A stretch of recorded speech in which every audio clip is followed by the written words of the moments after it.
ଆଜିର ରାଶିଫଳ 20 ମାର୍ଚ୍ଚ ଶୁକ୍ରବାର, ଚୈତ୍ର ମାସ ଶୁକ୍ଳପକ୍ଷ, ତିଥି ଦ୍ୱିତୀୟା ରାତ୍ରି 2ଟା 6 ଗତେ ତୃତୀୟା, ନକ୍ଷତ୍ର ରେବତୀ ରାତ୍ରି 3ଟା ଗତେ ଅଶ୍ୱିନୀ, ଚନ୍ଦ୍ର ମୀନ ରାତ୍ରି 3ଟା ଗତେ ମେଷ।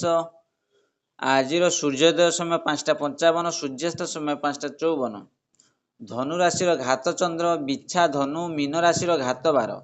ଆଜିର କାଳବେଳା ଓ ବାରବେଳା ଦିବା 8ଟା 55 ଗତେ 11ଟା 56 ମଧ୍ୟରେ, ବିଶୁଦ୍ଧ ବା ଅମୃତ ବେଳା ଦିବା 7ଟା 26 ମଧ୍ୟରେ, 4ଟା 25 ଗତେ 5ଟା 56 ମଧ୍ୟରେ, ବିଶୁଦ୍ଧ ବା ମହେନ୍ଦ୍ର ବେଳା ଦିବା 7ଟା 27 ଗତେ 8ଟା 54 ମଧ୍ୟରେ, 11ଟା 57 ଗତେ 1ଟା 27 ମଧ୍ୟରେ।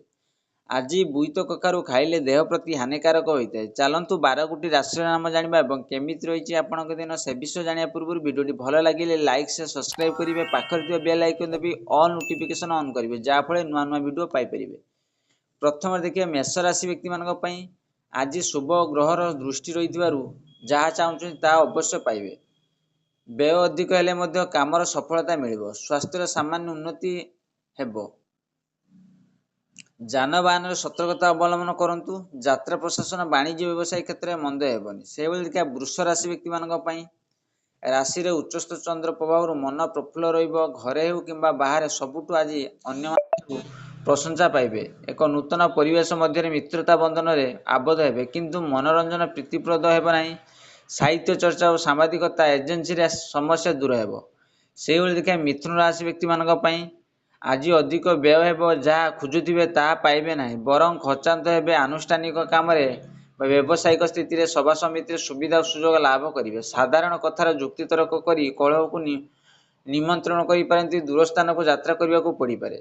ସେହିଭଳି ଦେଖିବା କର୍କଟ ରାଶି ବ୍ୟକ୍ତିମାନଙ୍କ ପାଇଁ। ଆଜି ପାପଗ୍ରହମସ୍ତ ରାଶ୍ୟଦୀପ ହେତୁ ସାମାନ୍ୟ ସ୍ୱାସ୍ଥ୍ୟ ସମସ୍ୟା ମନକୁ ଭାରାକ୍ରାନ୍ତ କରିବ। ସୁଯୋଗ ହରାଇବା କାରଣରୁ ଭାବପ୍ରବଣତା ବୃଦ୍ଧି ପାଇବ। ବହୁତ ଦିନରୁ ରହି ଆସିଥିବା ବକେୟା ଅର୍ଥ ଆଦାୟ କରିବାରେ ସକ୍ଷମ ହେବ। କେତେକ ଘରୋଇ କାରଣକୁ ନେଇ ଅଶାନ୍ତ ରହିବ। ସେହିଭଳି ଦେଖିବା ସିଂହ ରାଶି ବ୍ୟକ୍ତିମାନଙ୍କ ପାଇଁ। ଆଜି କୌଣସି ସ୍ଥାନକୁ ଯିବା ସମୟରେ ନିଜ ଜିନିଷପତ୍ର ପ୍ରତି ସତର୍କ ରୁହନ୍ତୁ। ଗୁରୁକ୍ଷେତ୍ରସ୍ଥ ମଙ୍ଗଳଙ୍କ ଯୋଗୁଁ ପାରିବାରିକ ଜୀବନରେ ଉଚିତ ବୁଝାମଣା ହେବ। ଚାକିରି କ୍ଷେତ୍ରରେ ବହୁତ ଦିନକୁ ପ୍ରତୀକ୍ଷିତ ଖବର ପାଇ ଖୁସି ହେବେ। ଅଫିସରେ ନୂତନ ଚୁକ୍ତିପତ୍ର ସ୍ୱାକ୍ଷରିତ ହୋଇପାରେ। ସେହିଭଳି ଦେଖିବା କନ୍ୟା ରାଶି ବ୍ୟକ୍ତିମାନଙ୍କ ପାଇଁ। ଆଜି କର୍ମକ୍ଷେତ୍ରରେ ନିକଟସ୍ଥ ବ୍ୟକ୍ତିମାନଙ୍କ ସରଳ ବିଶ୍ୱାସ କରି ଠକାମିରେ ପଡ଼ିବେ। ସ୍ୱାସ୍ଥ୍ୟହାନି କିମ୍ବା ବନ୍ଧୁଙ୍କ ସହ ମନୋମାଳିନ୍ୟ ଯୋଗୁଁ ମନ ଉଦାସ ରହିବ।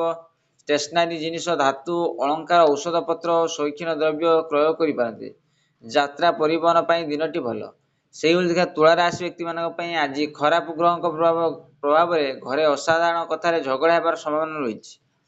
ଯାନବାହନ ସତର୍କ ରହିବା ଭଲ ହେବ। କାମରେ ସମ୍ମାନୀୟ ବ୍ୟକ୍ତିବିଶେଷ ସହାୟତା କରିବେ। ଶାରୀରିକ ଅବସ୍ଥାରେ ଉନ୍ନତି ଘଟିବ। ଶତ୍ରୁ ଓ ଅପଦ୍ରବ୍ୟ କେତେକାଂଶରେ କମିଯାଇପାରେ। ସେହିଭଳି ଦେଖିବା ବିଛା ରାଶି ବ୍ୟକ୍ତିମାନଙ୍କ ପାଇଁ। ଆଜି ଅଯଥା ଗୁଡ଼ାଏ ଚିନ୍ତା ମନକୁ ନ ଆଣି ନିଜ କାମରେ ମନ ଦେବା ଭଲ ହେବ।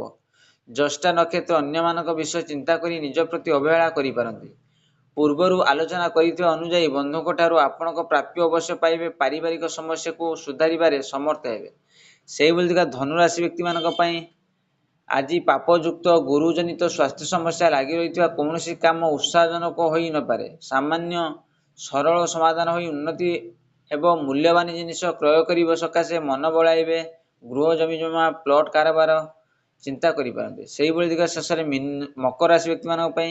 ଆଜିର ସ୍ୱର୍ଣ୍ଣ କ୍ଷେତ୍ରସ୍ଥ ଉଚ୍ଚାଂଶରେ ପାପଗ୍ରହ ମଧ୍ୟସ୍ଥ ହେତୁ ଅସ୍ଥିରତା ଲାଗି ରହିବ। ବୈବାହିକ ସମ୍ବନ୍ଧ ନେଇ ନୂତନ ବନ୍ଧୁ ପ୍ରସ୍ତାବ ସ୍ଥିରୀକୃତ ହେବାର ସମ୍ଭାବନା ରହିଛି।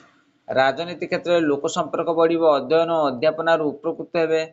ପ୍ରିୟ ବନ୍ଧୁମାନଙ୍କ ଠାରୁ ଆଦର ମିଳିବ। ସେହିଭଳି କୁମ୍ଭ ରାଶି ବ୍ୟକ୍ତିମାନଙ୍କ ପାଇଁ।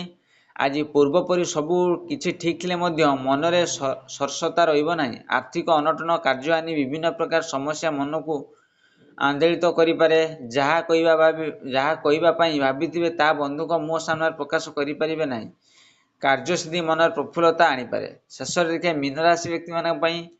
ଆଜି ଭାଗ୍ୟ ସ୍ଥାନ ପ୍ରତି ଶୁଭ ଗ୍ରହଙ୍କ ଦୃଷ୍ଟି ଯୋଗୁଁ ସମସ୍ତ କାମ ସହଜ ଓ ସୁବିଧାରେ ସମ୍ପନ୍ନ ହେବ। ନୂତନ ଯୋଜନା କରିବାରେ ମନ ଦେବ। ନିକଟ ସମ୍ପର୍କୀୟମାନେ କ୍ରମଶଃ ନିକଟତର ହୋଇପାରନ୍ତି।